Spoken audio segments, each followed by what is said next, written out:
नमस्कार, मैं मेघा हिंदुस्तानी स्वागत करती हूँ आपका माटी के लाल पर। क्या भारतीय जनता पार्टी देशवासियों के जान को हाशिए पर रख के अपनी महत्वाकांक्षा की पूर्ति करती है? इस बात में कोई दो राय नहीं दोस्तों। ऐसे आपको अनेक उदाहरण मिल जाएंगे जो इस बात को प्रमाणित करते हैं कि बीजेपी की राजनीति केवल महत्वाकांक्षा पर ही आधारित है। और भारतीय जनता पार्टी के लिए काफी आम है कि बीजेपी आम जनता को संकट में डाल दे, आम जनता की जान जो है उससे संकट में डाल दे। लेकिन दोस्तों ये खबर जो मैं आपको बताने वाली हूँ, ये आप सुनकर आपको ऐसा लगेगा कि क्या सचमुच कोई सरकार इतनी बेबस, कोई सरकार इतनी ज्यादा मतलब अपनी महत्वाकांक्षा को पूरा करने के लिए लोगों की जान को खतरे में इस कदर तक कैसे रख सकती है? जी हाँ, खबर निकल कर क्या आ रही है ये देखिए। खबर में लिखा है पैरासिटामोल समेत 59 दवाएं फेल। खबर पढ़िए, लिखा है केंद्रीय दवा मानक नियंत्रण संगठन ने अगस्त महीने के दौरान जांच की गुणवत्ता के अनुरूप नहीं पाई 59 दवाओं को लेकर अलर्ट जारी किया गया। इन दवाओं में pan D, paracetamol, antibiotic, BP, sugar, vitamin, calcium समेत कई दवाइयां शामिल है। अलर्ट जारी होने के बाद दवा कंपनियों को इन्हें बाजार से हटाना होता है। इसके अनुसार अगस्त के दौरान जांच के कुल 59 दवाएं तय मानकों के अनुरूप नहीं पाई गई। गुणवत्ता में जो कमियां पाई गई है उनमें आसानी से घुल नहीं पाना, दवा की तय मात्रा नहीं होना, निर्माण से जुड़ी अशुद्धता होना आदि प्रमुख है। एसईएसडीओ हर महीने देश के विभिन्न हिस्सों से औचक निरीक्षण कर नमूने एकत्र कर ऐसी जांच करता है। इसमें हर महीने 30 से 40 हजार नमूनों की जांच की जाती है। जुलाई महीने के दौरान 70 दवाएं गुणवत्ता के अनुरूप नहीं पाई गई। कॉम्बिनेशन वाली दवाओं पर लगाई थी रोक। केंद्र ने अगस्त में 156 फिक्स्ड डोज कॉम्बिनेशन वाली दवाओं पर प्रतिबंध लगाया था। ये आमतौर पर बुखार, सर्दी के अलावा पेन किलर, मल्टीविटामिन और एंटीबायोटिक्स के रूप में इस्तेमाल की जा रही थी। तो दोस्तों, अब ऐसे में आप सवाल पूछ सकते हैं कि इसमें भारतीय जनता पार्टी का क्या लेना देना? अगर दवाएं जो है मानक पर नहीं फेल हो गई, मानक के अनुरूप नहीं हुई, तो इसमें सरकार का क्या लेना देना? तो आपको बताते हैं कि कैसे दवाओं का फेल होना सीधा केंद्र सरकार से जुड़ा हुआ है। खबर देखिए भारत समाचार की सबसे पहले खबर। खबर लिखा है ब्रेकिंग न्यूज, पैरासिटामोल टेबलेट समेत 50 से ज्यादा दवाएं टेस्ट में फेल। केंद्र औषधि मानक नियंत्रण संगठन में 53 दवाओं को क्वालिटी टेस्ट में फेल कर दिया गया है और इसमें बीपी, डायबिटीज और विटामिन की कुछ दवाएं भी शामिल है। सीडीएससीओ ने जो दावा किया है, दवा फेल किया, उसमें दर्द दूर करने वाली दवा डिस्कोफ्लेनिक, बुखार उतारने वाली दवा paracetamol, anti fungal medicine fluconazole और कुछ विटामिन भी दवाएं शामिल है। ये दवाएं देश की कई बड़ी फार्मास्यूटिकल कंपनी बनाती है।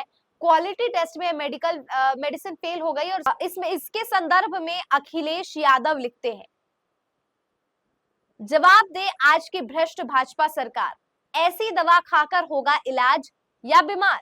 जब तक भाजपा कंपनियों ने बटोरती रहेगी चंदा, तब तक जारी रहेगी कम गुणवत्ता वाली दवाइयों का धंधा।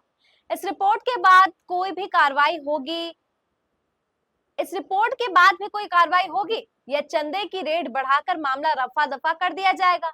देश की जनता के साथ खिलवाड़ करने का यह भाजपा खेल अच्छा नहीं है, निंदनीय।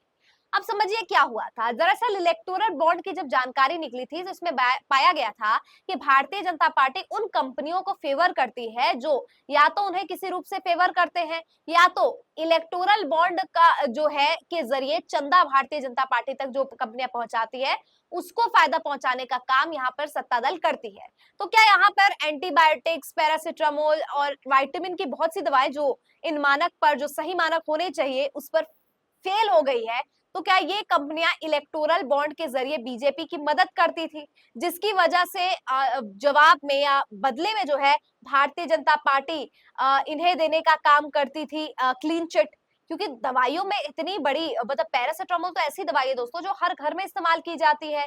कभी किसी की तबीयत खराब होती है, हल्की बुखार होती है, विटामिन, मल्टीविटामिन, बहुत सी ऐसी जो दवाइयां होती है वो तो हर घर में इस्तेमाल की जाती है। हर चौथे व्यक्ति इस्तेमाल करता है और हर तीसरा चौथे दिन भी इस्तेमाल की जाती है। कभी कभी तो इतनी हालत खराब है देश में, क्योंकि आज स्वास्थ्य के लिहाज से भी जो भारत है, भारत के लोग हैं वो काफी ज्यादा जो है स्ट्रगल कर रहे हैं, जिसकी वजह से स्वास्थ्य में इतनी ज्यादा परेशानियां आती है और लोग दवाइयों पर ही निर्भर रहते हैं।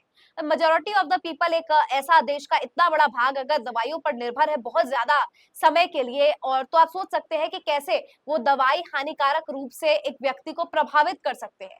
अब ऐसे में सवाल उठता है कि जनता के जान को हाशिए पर रख देना क्या इलेक्टोरल बॉन्ड के बदले, क्योंकि आपको सिर्फ सत्ता में आना है, आपको सिर्फ चंदा चाहिए, आपको सिर्फ लूटमारी करनी है, आपको सिर्फ पैसे बनाने हैं, तो क्या इसके लिए आप भारतीय जनता पार्टी अब इस कदर डेस्परेट हो जाएगी कि बीजेपी जो है चंदा देने के बदले क्लीन चिट देने का काम इन दवाइयों की कंपनी को करेंगी?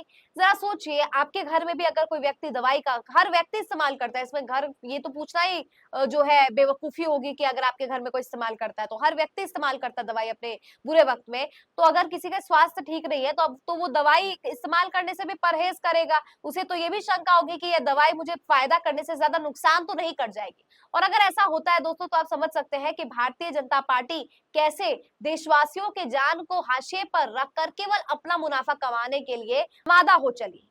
अब सोचने वाली बात यह है कि अगर हम भारतीय जनता पार्टी को वोट दे रहे हैं, अगर बीजेपी के पक्ष में मतदान कर रहे हैं, तो हम अपनी जान को के साथ खिलवाड़ कर रहे हैं, क्योंकि अगर इस तरीके से इलेक्टोरल बॉन्ड के जरिए इतना भारी पैसा भारतीय जनता पार्टी कमा रही है, बीजेपी का मकसद केवल और केवल पैसा कमाना है, और इसके लिए अगर आपकी जान भी चली जाती है तो बीजेपी को कोई परहेज नहीं, उन्हें सिर्फ कंपनियों के साथ समझौता करना है। दोस्तों, अगर नॉर्मल लाइफ में भी कहा जाता है, अगर कोई सोशल मीडिया सेलिब्रिटी है तो उसे उसी चीज का प्रचार करना चाहिए जिससे या तो किसी को फायदा पहुंचे, और अगर फायदा ना पहुंचे तो कम से कम नुकसान तो ना हो, यानी एवरेज चीज चलती रहे। लेकिन देखा जाता है अक्सर पैसों की आड़ में लोग गेम, बेटिंग, प्रमोशंस वगैरह न जाने क्या-क्या कर लेते हैं। मुझे भी ऐसे ऑफर्स आते हैं कि गेम का प्रमोशन करना और ये सारी चीज़, लेकिन मैं नहीं करती क्योंकि मुझे पता है, क्योंकि ये सारी चीज़ें अगर देश के युवाओं को गलत दिशा में ले जाती है, अगर ये देश के युवाओं के भविष्य को संकट में डालने का काम करती है, तो आपका ये समझौता जो है देश के भविष्य के साथ खिलवाड़ होगा। और ऐसे ही इलेक्टोरल बॉन्ड के जरिए अगर आपको भारी भरकम अमाउंट में मिल जाता है, तो क्या आपके लिए अपना पर्सनल इंटरेस्ट इतना ज्यादा जरूरी है कि आप देशवासियों जो है देशवासियों की जान को खतरे में डाल दे? मतलब इंसानियत नाम की कोई चीज नहीं रह गई क्या? कहते हैं कि एक लालची व्यक्ति को मतलब एक लालची व्यक्ति का जो है पेट कभी भरता नहीं है, तो ऐसे में वो हमेशा जो है और पैसे और पैसे और सत्ता की भूख और सत्ता की भूख, और भारतीय जनता पार्टी का बिल्कुल ऐसा ही हाल नजर आ रहा है। लेकिन दोस्तों, क्या आपको लगता है कि इस तरीके का समझौता देश के भविष्य के लिए, देश के स्वास्थ्य के लिए और इंसानियत के तर्ज पर सही है? बिल्कुल भी नहीं। तो क्या इलेक्टोरल बॉन्ड के जरिए इतने बड़ा फ्रॉड जो हुआ है, चंदा का लेन देन हुआ है, इससे आम जनता के स्वास्थ्य पर इतना बड़ा प्रभाव पड़ेगा, तो इसमें आम जनता को भी कुछ कदम उठाने चाहिए।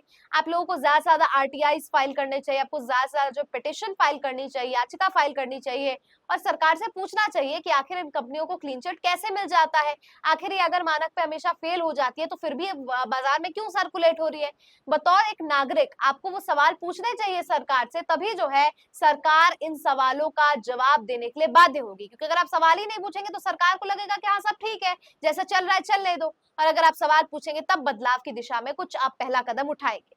तो अगर आपको बदलाव चाहिए तो उसके लिए आपको कुछ करना पड़ेगा, और करना है याचिका लिखना है, कमेंट करिए, अपनी भावनाएं बताइए, सरकार से सवाल पूछिए। फिलहाल मुझे दीजिए इजाजत, देखते रहिए माटी के लाल। धन्यवाद।